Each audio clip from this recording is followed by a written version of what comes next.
Des cliffhangers, il y en a des cliffhangers de chiens de malades dans HeroCorp, évidemment.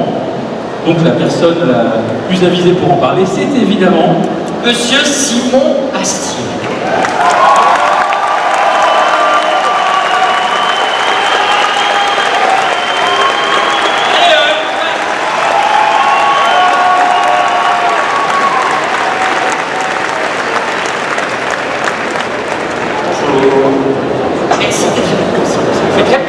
C'est un plaisir partagé. Bien, c'est ça la blague. On va donc parler de cliffhanger parce que c'est Simon qui l'a voulu. C'est vu, il s'est dit qu'est-ce qu'on peut faire ici au TGS. Il avait envie de parler des cliffhangers d'HeroCorp.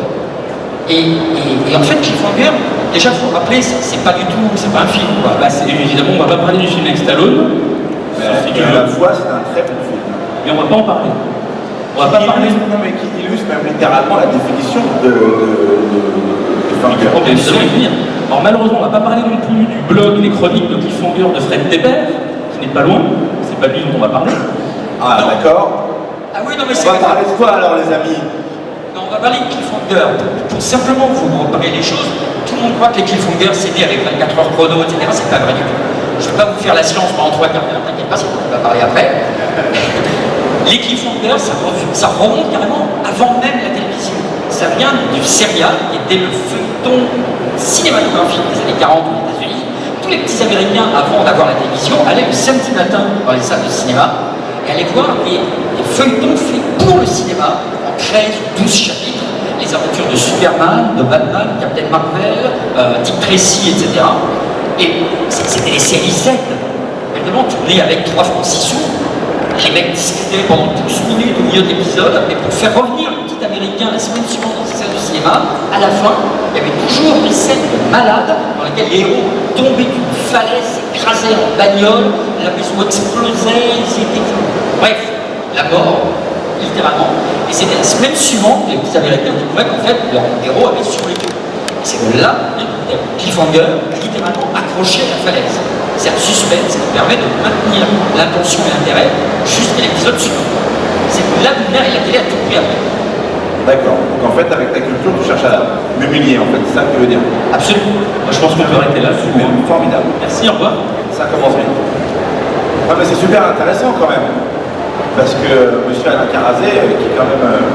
quand on fait des séries en France, et quand lui, là, il dit c'est pas mal, et ben... petit effet dans le slip quand même. C'est un peu monsieur qui va...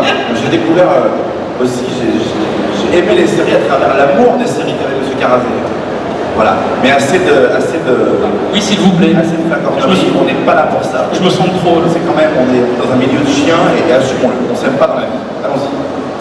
Pour toi, un cliffhanger est-il vraiment indispensable ou alors est-ce que c'est un simple gimmick? Faut-il obligatoirement finir un épisode d'une saison par un cliffhanger? Quelle est l'importance pour toi du cliffhanger quand tu écris HeroCorp? Moi, ce que j'aime bien dans le cliffhanger, j'ai l'impression que, alors je savais pas le truc, du coup tu me niques complètement mon dépourrement, mais c'est pas grave. Ça donne l'impression qu'on n'a pas préparé cette masterclass. Ça donne... Voilà. Donc non, on l'a préparé, c'est très bien. Je manque de culture générale. Non, moi j'avais l'impression que le cliffhanger était quand même, comme beaucoup de choses dans notre métier, quelque chose de commercial. Ça passe un truc chelou. Ok.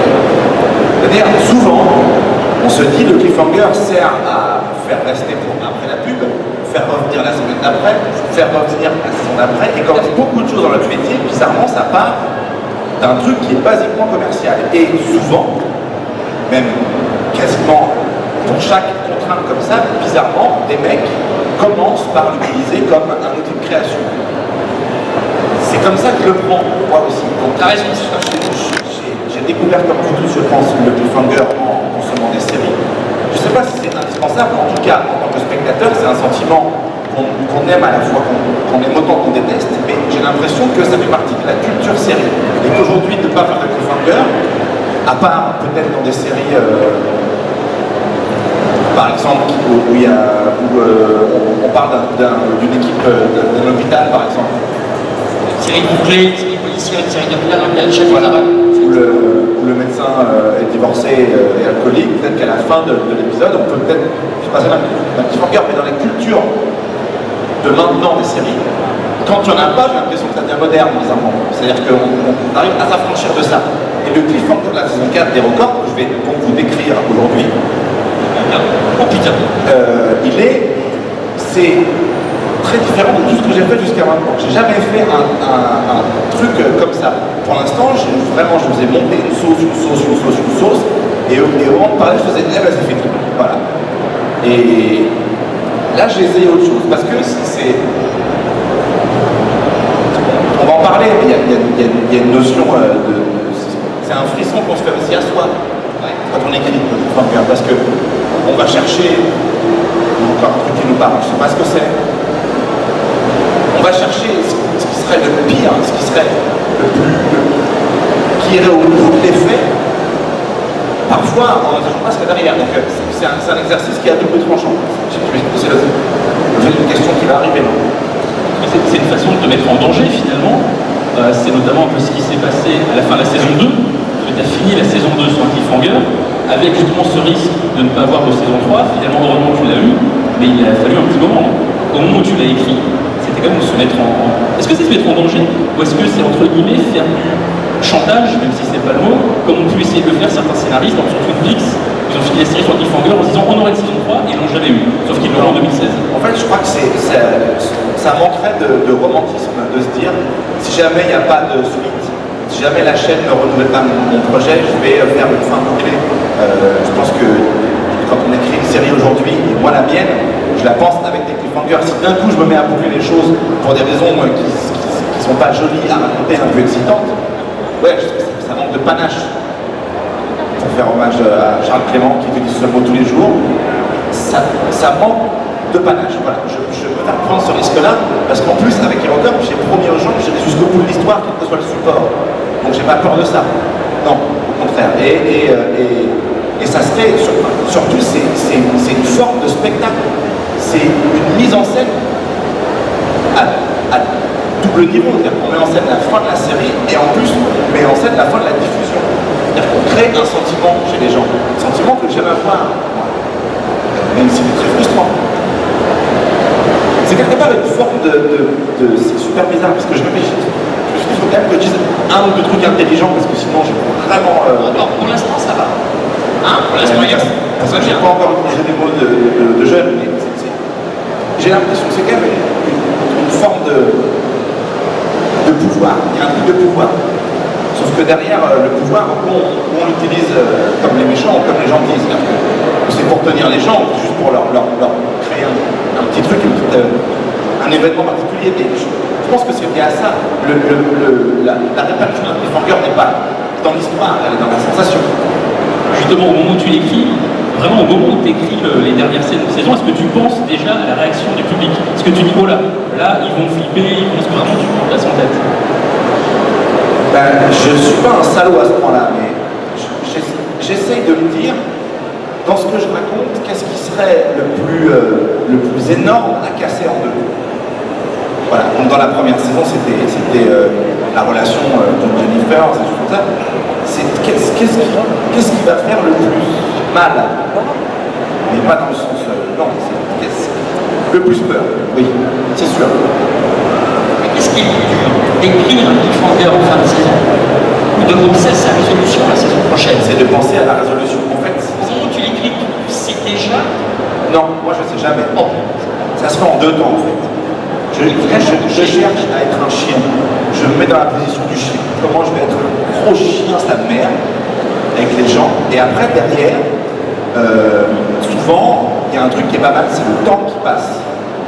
D'une saison à une autre, quand tu la digères et que tu as un peu de distance que tu as écrit, ben là, on essaye avec les gens avec qui j'écris dans cette première phase d'écriture où on pose les bases de la suite, essayer de trouver la résolution qui est la plus maligne, qui est la moins escroc. Parce qu'il y a quand même une dimension d'escroquerie peut-être dedans. Mais c'est comme le principe, de la magie du spectacle. C'est un truc de close-up, j'ai l'impression. Donc c'est pour ça que souvent c'est pas honnête dans les séries. Et maintenant c'est souvent utilisé à outrance et on se dit les gars quoi, sérieux tout ça pour ça. Mais moi j'arrive pas à en vouloir à ces gens-là parce que ce que j'ai vécu avant c'est une sensation. Et je pense que dans notre métier, ce qui est extrêmement agréable et passionnant, ce donne envie de le faire toute sa vie, c'est de se dire qu'on va justement essayer de créer des sensations aux gens, quelles qu'elles soient, des bonnes, des mauvaises, des surprenantes.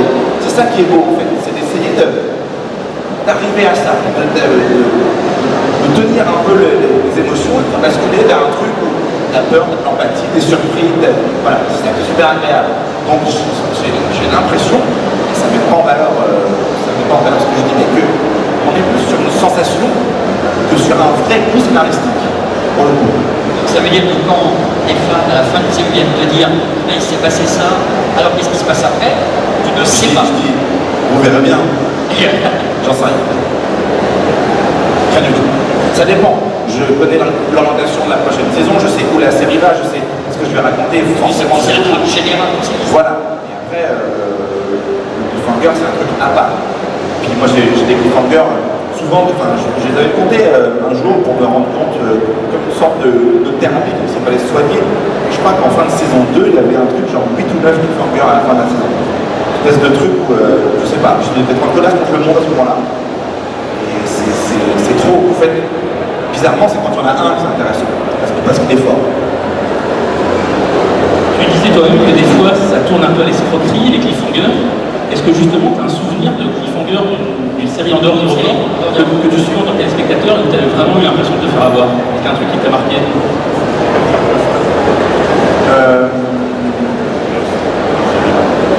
C'est quoi? Je crois que quand on joue avec le personnage qui meurt dans le cliffhanger et qui en fait ne meurt pas, je crois que c'est dans Alias, un truc comme ça. Je crois que c'est dans Alias avec la mère. Dans le caméléon aussi, je crois, à chaque fois. Le caméléon, j'étais quand même très très jeune. Les gars. D'accord, c'est pas grave, 108. Toi, tu ferais jamais ça, un personnage qui se fait buter? Qui meurt et qui revient? Non, jamais. Jamais. Ah, ça. Faire ça des mains. Attendez. Ah oui, merde. Ah bah d'accord. Face à vous, il nous dit ça, les yeux dans les yeux. Non, c'est vrai. Bah comme quoi, voilà, donc il y a un vrai truc d'honnêteté. Que je n'ai pas. Voilà. C'est ce que je découvre devant vous. Voilà, très bien. Donc t'es vraiment un scénariste à l'américaine. Ouais, je suis un sale. Un gros chien. Merci les gars. Et par contre, un cliffhanger que tu as particulièrement aimé, c'est que tu adores Lost. Est-ce que c'est vraiment un modèle pour toi en termes de cliffhanger? Ça dépend des générations, ça dépend de... Aujourd'hui, Lost, c'est un truc de vieux, j'ai l'impression. Mais le flash forward de Lost, je pense que ça a marqué des gens. C'est-à-dire que quand on se le raconte, on se raconte souvent le bruit qu'on a fait, ou la gueule qu'on a fait. On fait non!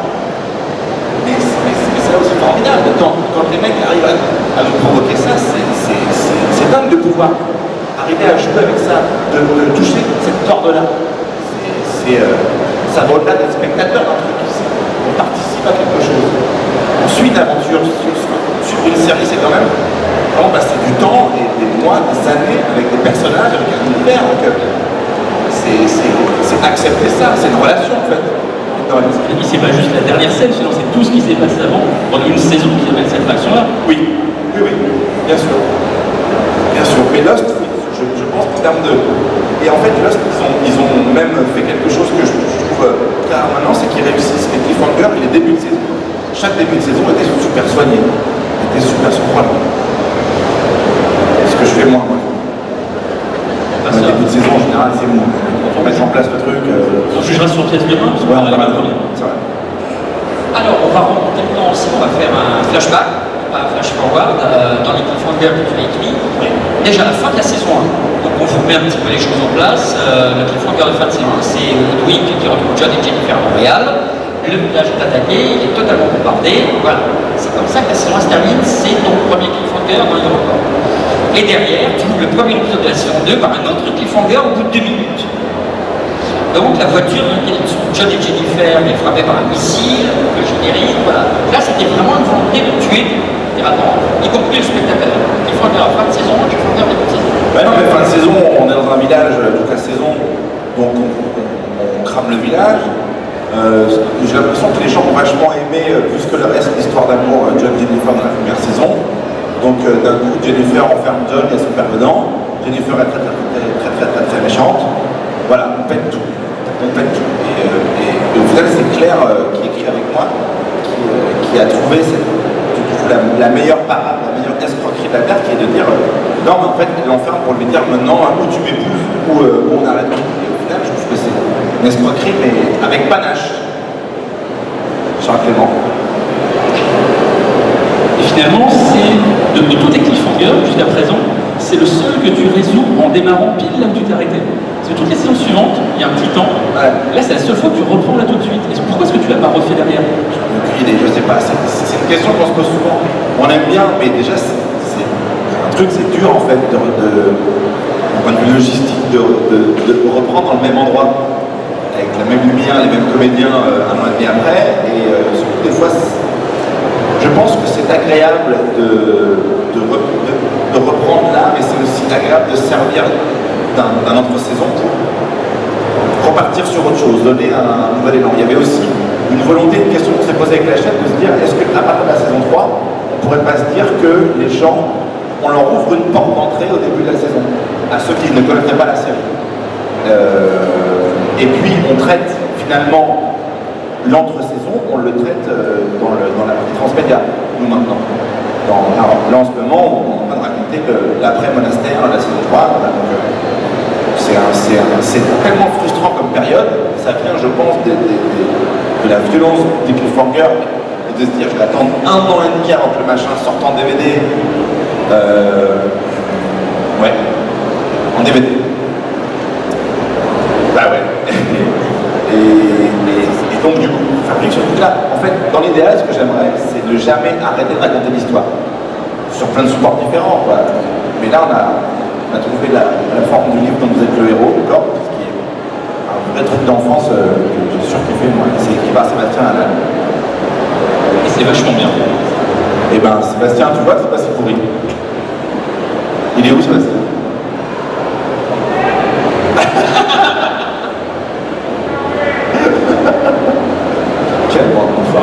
Si tu avais eu déjà toute cette dimension transmédia entre la saison 1 et la 2, ce que tu n'avais pas à l'époque, qu'est-ce que tu aurais raconté entre la 1 et la 2? Est-ce que ça aurait été Doug et Klaus à Montréal? Ça aurait été quoi? Ça aurait été l'héroïne du village, ça aurait été... Non, ça aurait été sûrement ça, ou alors une forme d'exode, je sais pas. Mais on avait, à l'époque, on travaillait sur le début de la série avec Sébastien, on avait tellement de projets qui sont devenus possibles avant, mais on voulait faire du transmédia depuis le début. Sauf qu'à l'époque, on nous disait, attends, déjà, si sur le site il y a des photos, c'est quand même déjà pas mal. Ah ouais, d'accord. Et on voulait faire des comics, des trucs, et évidemment, personne ne nous recevait. Et quand la série a commencé à devenir ce qu'elle est aujourd'hui, on a pu faire de la BD et plein de trucs. Et les outils aujourd'hui transmédia, bizarrement, ce que les gens disaient, non, on s'en fout de ça. Je vous assure, vraiment, c'est pas important. Aujourd'hui, tout le monde le veut. Voilà, donc, tout le monde en fait. Donc il y a plein d'outils, plein de moyens, même si pour l'instant c'est des ébauches de... On défriche, il y a un coup de coupe devant, mais c'est extrêmement agréable de se dire que quand l'univers s'y prête, sur une autre série je le ferai pas, je pense. J'ai plein d'autres projets en tête où je n'irai pas développer l'univers à ce point-là, mais sur celui-là, il s'y prête parce qu'il parle du temps qui passe, il parle du passé, il parle on s'inquiète du futur tout le temps, pilote des conséquences. Donc forcément, l'univers et la mythologie s'étalent. Bon, on peut être sur plein de supports et raconter plein d'histoires en même temps qui servent la cause. Saison 2 maintenant. La saison 2 se termine encore par un cliffhanger de chien. Je me souviens, alors il y avait Woodwing qui prend le contrôle du record. Pas mal. Il y avait une partie de l'équipe, Stan Bird, Sport Extreme, Jean-Michel qui sont perdus dans la forêt. Oui. John, Klaus, Doug, Barry, The Lord, John Senior sont sur un bateau, McCormack détourne, Jennifer tombe à l'eau, John commence à basculer du côté son. Voilà, là c'est vraiment le méga cliffhanger de chien. Là, il y a 8 cliffhangers, je crois. Ouais, et c'est là où je ne sais pas si la série continue. Non. Et ce que j'aimais bien dans cette narration-là, c'est qu'au final, on se permettait d'aborder tellement tard le fait que John puisse être le méchant de la série, sans le présenter avant. On racontait l'histoire d'un mec dont on ne connaissait rien du tout. Et ça inquiétait personne en fait. Le gars il arrive dans un village, il y vit, et puis finalement il ne passe pas de coup de téléphone à sa vie d'avant, il n'a pas d'attache, pas d'accroche avec sa vie d'avant, et on ne se pose pas de questions. En fait, effectivement ça peut être une problématique ce mec. En saison 2, on commence à explorer son passé. Ce que je trouve intéressant, c'était de se dire, personne ne s'est posé la question, mais même où est-ce qu'il habitait avant, qu'est-ce qu'il faisait avant. Donc à travers des flashbacks, qui n'est pas un systématisme dans la série, qui est juste, voilà, chaque saison est très différente, mais c'est assumé. Quand on fait quelque chose avec le personnage, on a des flashbacks, qui expliquent qui il est pour aller vers ce cliffhanger-là des peut-être méchants. Et après, mais une saison entière à faire tomber les côtés des méchants. Il y a un autre aspect, je trouve, très intéressant dans ce cliffhanger-là, et qu'on retrouve dans chaque cliffhanger de la série. C'est que finalement, à chaque cliffhanger, le groupe des héros est désuni, ils sont dispersés. Et on passe toute la saison suivante à les réunir. Grosso modo, pour toi, le pire qui puisse leur arriver, c'est de les mettre ensemble. C'est un peu ça. C'est exactement ça. C'est ce que je raconte. Mais c'est avec,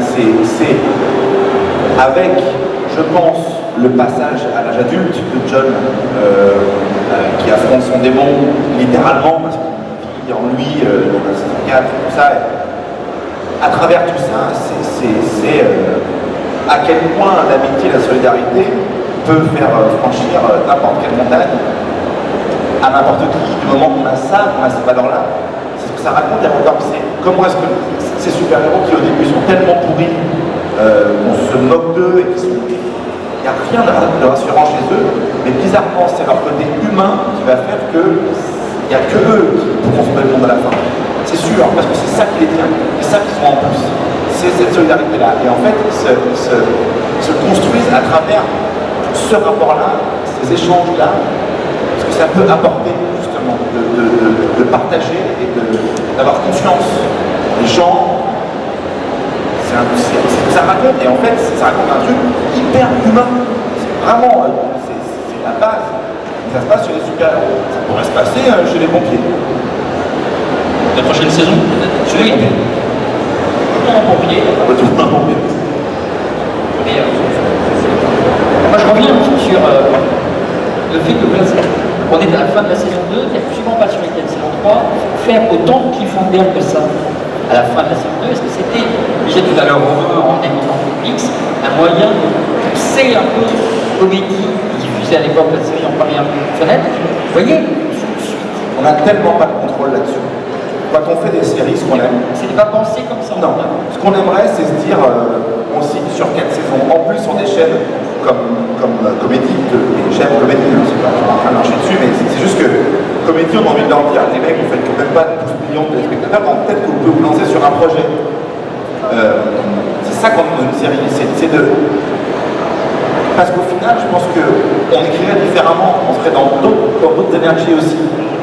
Ça c'est intéressant, tu aurais été, ce que tu dis est intéressant, mais bon, tu aurais été assuré d'avoir une saison 3, je me rattrape au branché, tu aurais été assuré d'avoir une saison 3 derrière, tu aurais écrit cliffhanger différemment. Mais peut-être que j'aurais pensé la série différemment, j'aurais peut-être décéléré sur les trucs, j'aurais peut-être... moi j'ai toujours pensé la saison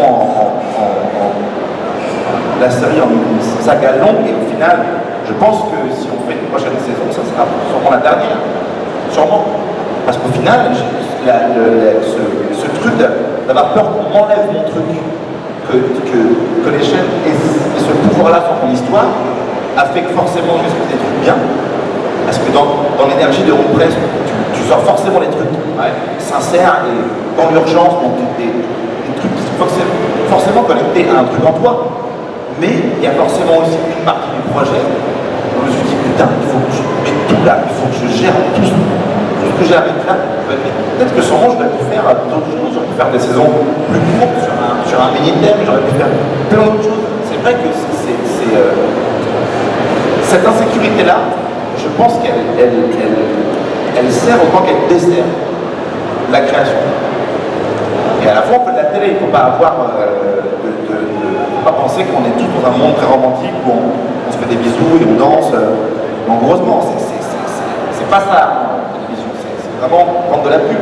Derrière, nous, on prend des créneaux et on y met tout ce qu'on a dans notre cœur à l'intérieur, mais ça reste un truc très commercial. Mais on y va avec le cœur, on s'en fout.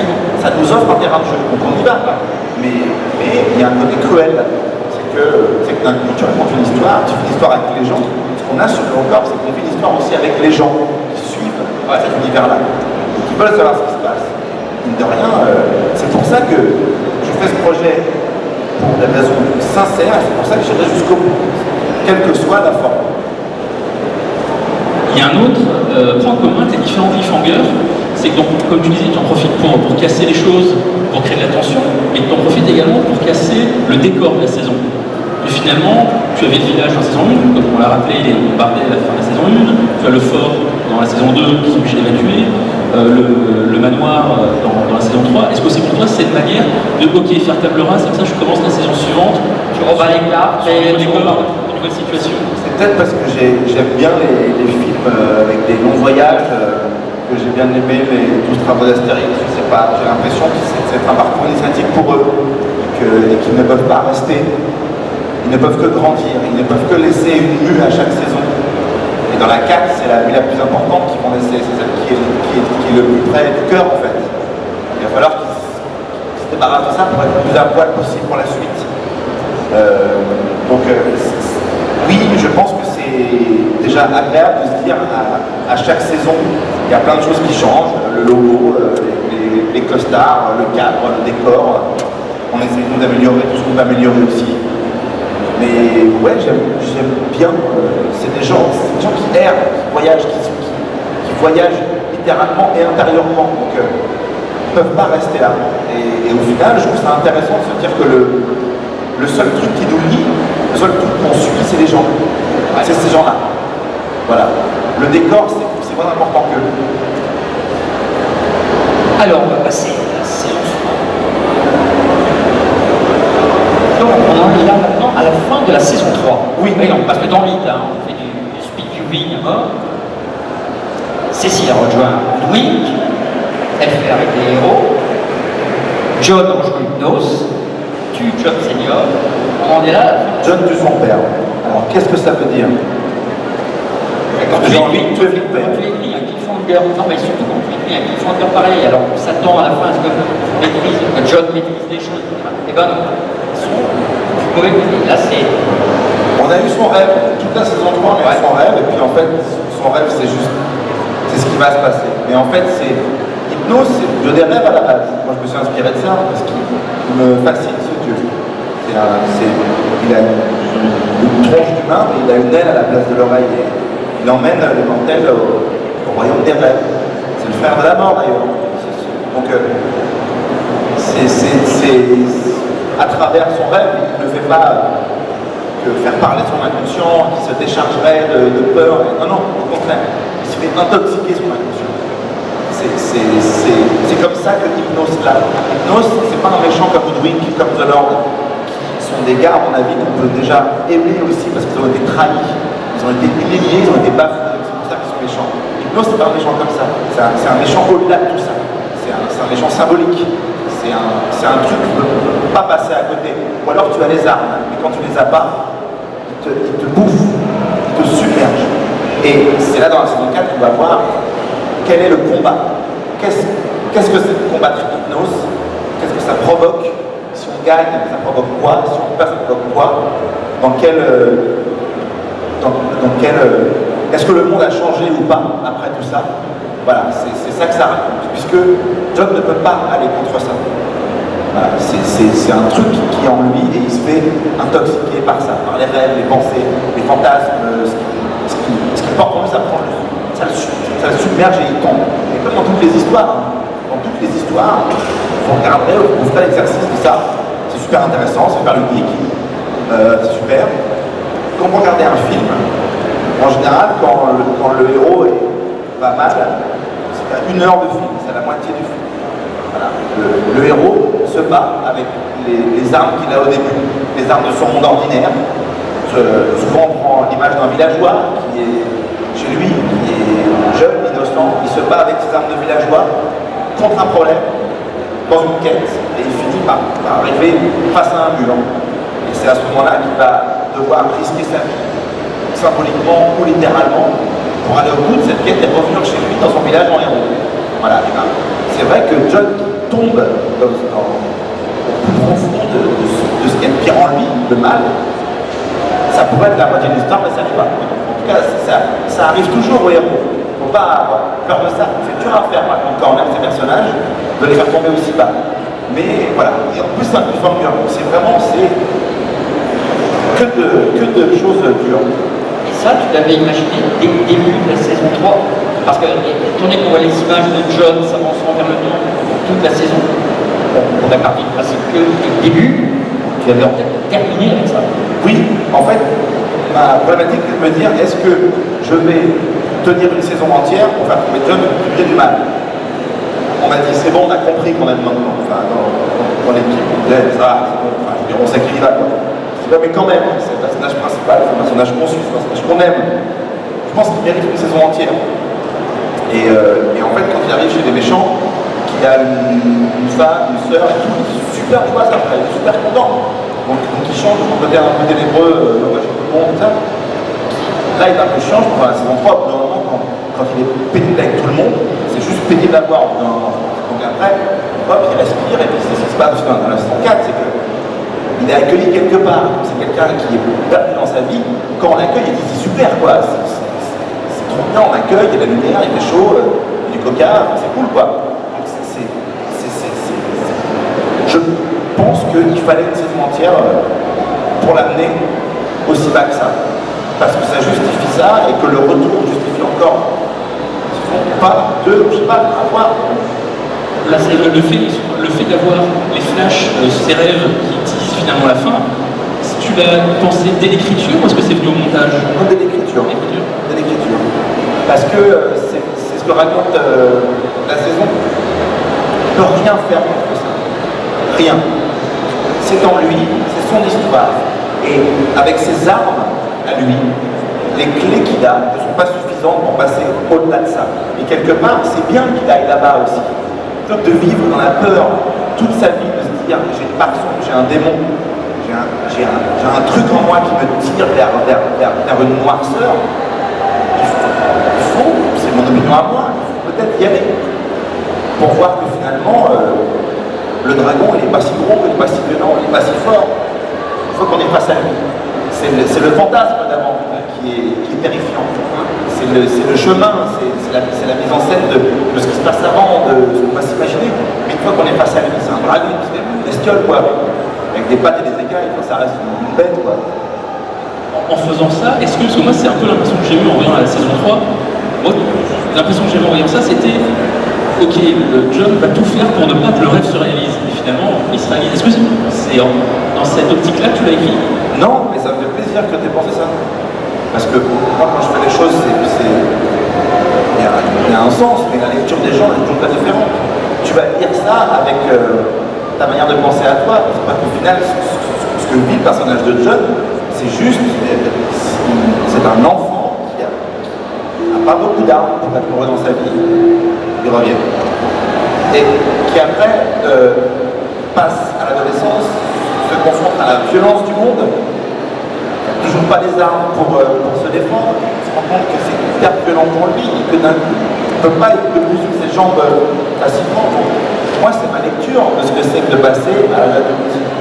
Mais je pense que chacun ira les jours en fonction de ce qu'il est. Et c'est ça qui est bien aussi dans le fait d'écrire des histoires. C'est que je ne vais jamais essayer de me dire il faut que les gens pensent ça, prient là-dessus.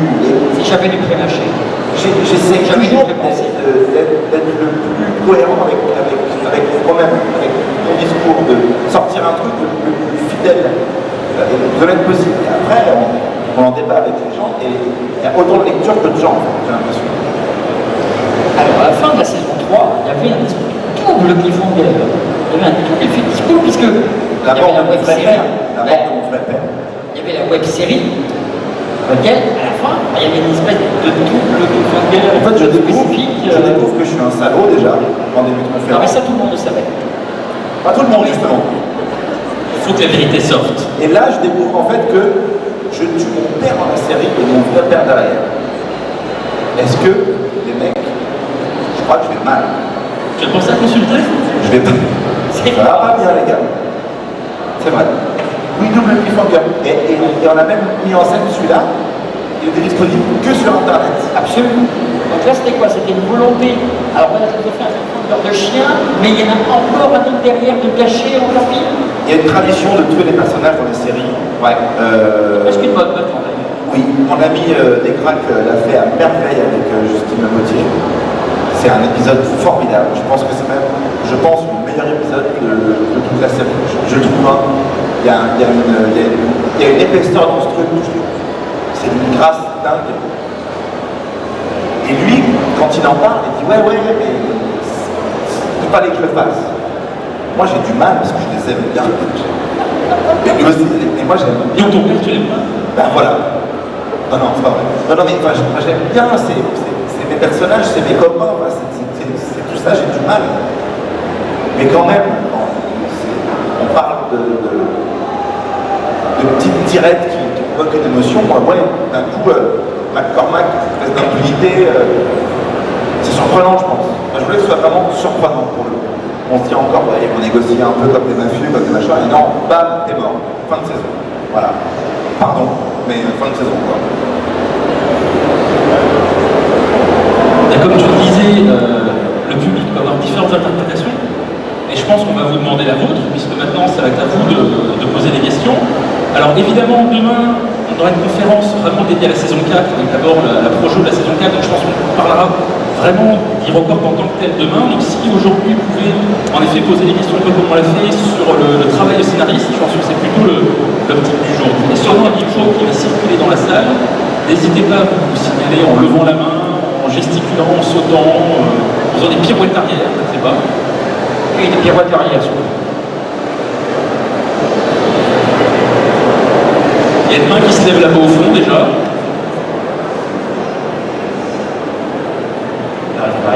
Micro, ça fait micro. Je crois que le micro arrive. Voilà, je vois le micro arriver. Bonjour, je m'appelle Yves-Marie Sango.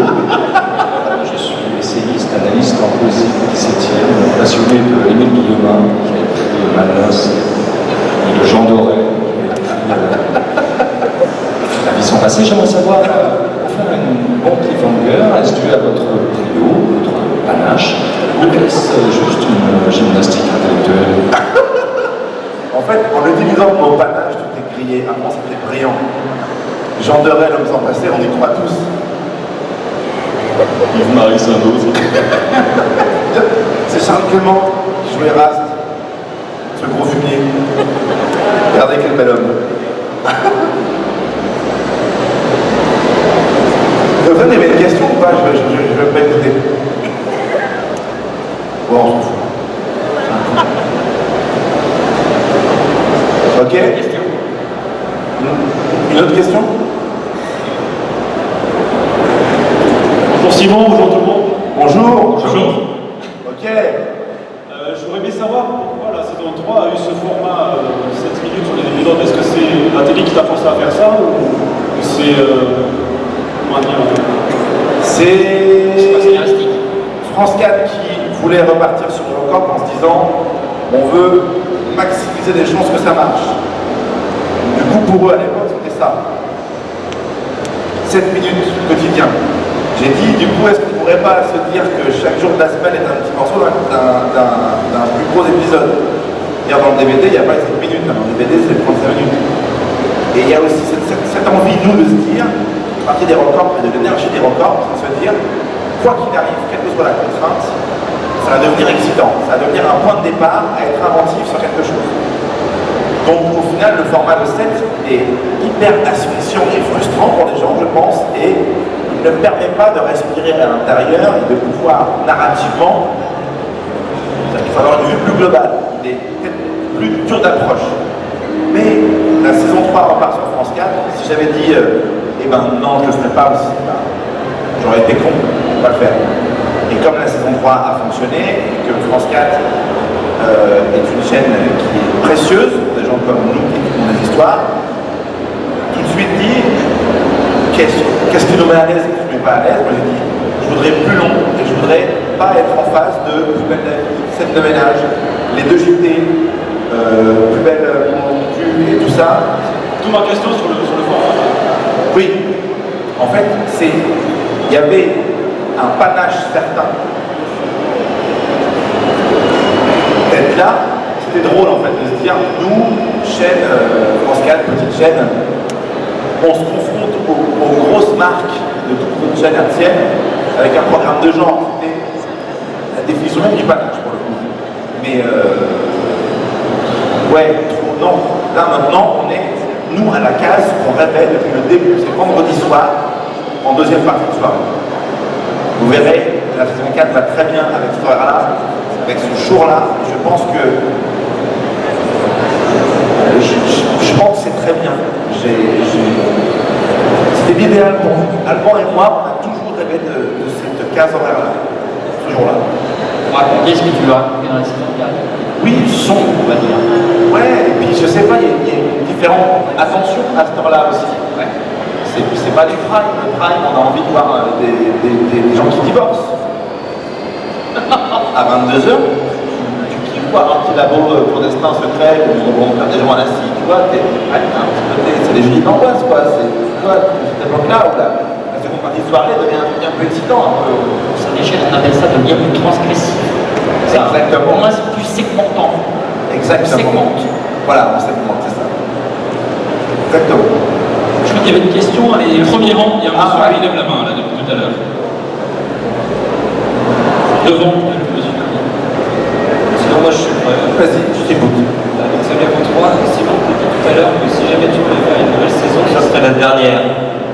Donc, enfin une saison 5 qui serait peut-être la dernière. Est-ce que pour toi c'est l'envie d'écrire une série courte mais finie, ou vraiment pour terminer ton histoire, terminer toutes les questions qui se posent encore, et ainsi rebalancer après sur autre chose, un Hérocorps saison 6 qui serait complètement différent? Eh ben, j'en sais rien, mais effectivement, c'est une réflexion. Je pense que quand je parlais de romantisme, ça en fait partie aussi. Je pense que c'est mieux de choisir de s'arrêter. De s'arrêter en plus, comme dans la 4, je pense qu'on trouve vraiment la bonne formule pour Hérocorps. De s'arrêter sur un moment que tu choisis toi, où tu décides que c'est la fin de ton histoire. Du coup, ce qui te reste à raconter, tu vas le gérer toi. Tu sais que tu as ça, tu t'y prépares. Mais peut-être que ça va s'arrêter cette forme-là, mais quand j'ai commencé Hérocorps, il n'y avait pas les outils qu'il y a aujourd'hui. Donc, qu'est-ce que ça nous réserve? Typiquement, je pourrais finir Hérocorps, là, avec une saison, peut-être un truc derrière, encore, enfin, mais je pense que je serais ravi de dire à mes copains dans 5 ans, venez, on se fait une saison. Je parle de je sais pas quoi. On se forcément plus vieux, donc voilà, tu parles d'un truc d'après, je sais pas. Oui, ça, j'adorerais ça, me dire qu'une série est terminée, j'adorerais que Fred, ça fasse une saison supplémentaire, par exemple. Une seule, qui rappelle le truc, où je trouve ça vachement cool de se dire que c'est pas fermé. Mais ça serait un choix de terminer, ouais. De se dire, on décide de terminer heureux, très ému, parce que c'est pas de moi qui s'arrête. Très ému, très touché, mais très heureux aussi de se dire que c'est maintenant. On ne va pas en faire une encore parce qu'on est triste ou parce qu'on ment. Il faut s'arrêter quand on sent que c'est le moment. Voilà. Autre question? Donc je demandais dans le processus de création des personnages, en fait. Dans le processus de création des personnages, en fait, comment t'arrivais à établir le rythme pour chaque personnage sur une saison? Comment le début, le milieu, la fin, comment tu arrives à un cliffhanger? Est-ce que tu as raconté ce que tu voulais sur le personnage, ce que tu gardes pour la suite? Chaque saison a Hérocorps a un thème c'est très simple en général. C'est en l'occurrence c'est le poids de l'appartenance. C'est le thème de la série. Chaque saison a un thème, voilà, ou une humeur. À travers de cette humeur-là, en saison 3, c'était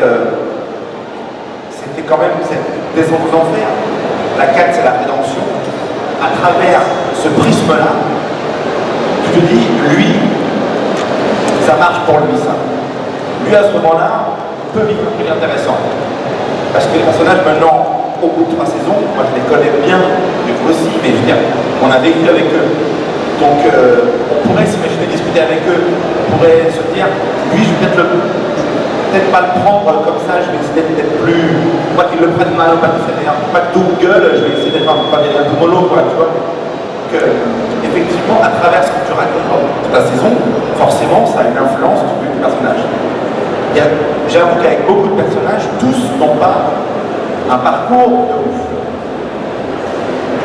Tous ne s'y prennent pas non plus. Il y a aussi des envies basiques. C'est que d'un coup, il y a un comédien que j'ai moins vu dans une saison, que j'ai envie de revoir vachement là. Enfin, c'est pas si bête, ça peut être aussi simple que ça. Mais au final, il y en a qui vivent des parcours qui illustrent le thème. Il y en a pour qui le thème est un point de départ à un propre parcours. Et souvent, il y a des groupes de personnages qui, en vivant ce qu'ils vivent, vous donnent un point de vue sur le thème de la saison. À travers eux, c'est quoi? Ça peut être le pendant négatif, le pendant positif, le pendant plus adulte, le pendant plus posé. Mais à chaque fois, les parcours des personnages racontent autre chose que ce qu'ils vivent en direct. C'est ce qu'on essaie de faire dans les histoires, c'est de... Moi j'aime bien le spectacle, j'aime bien qu'il y ait des pouvoirs, qu'il y ait des quêtes, qu'il y ait de l'aventure, qu'il y ait du machin, mais que derrière, je raconte quelque chose de plus profond, mais que je ne raconte pas directement, pour pas te faire chier. Tu vois. Si j'ai envie de te raconter un truc sur l'exclusion, je ne vais pas forcément parler de l'exclusion d'un mec qui se fait virer dans un bureau et tout machin. Non, je vais te le mettre ailleurs. Mais j'aime bien ça. Moi, j'aime bien quand je perçois un discours d'un mec à travers quelque chose de premier degré, de spectaculaire. Voilà. Donc, ils racontent tous quelque chose qui nourrit l'humain. Le parcours de l'humain à travers une situation, un problème. Voilà. Et je pense qu'on a encore le temps pour une dernière question. Une dernière. Oui, bonjour. Oui, bonjour. En fait, je voulais vous poser la question. Comment est-ce que, en fait, c'est moi, je sais pas. Là, ça va? Je voulais savoir en fait comment vous est venue l'idée de faire des super-héros, voire pourris. Comment c'est venu l'idée, le projet? Eh bien, on va finir sur un cliffhanger. Eh bien, cette idée m'est venue d'un truc assez dingue qui m'est arrivé dans ma vie en fait. Un truc vraiment ouf qui m'a un peu bouleversé. Et du coup, j'ai voulu le retranscrire à travers ça. Et cet événement, je ne le raconterai pas. Parce que c'est la fin de la conférence et qu'il faut quand même finir sur un cliffhanger, je pense.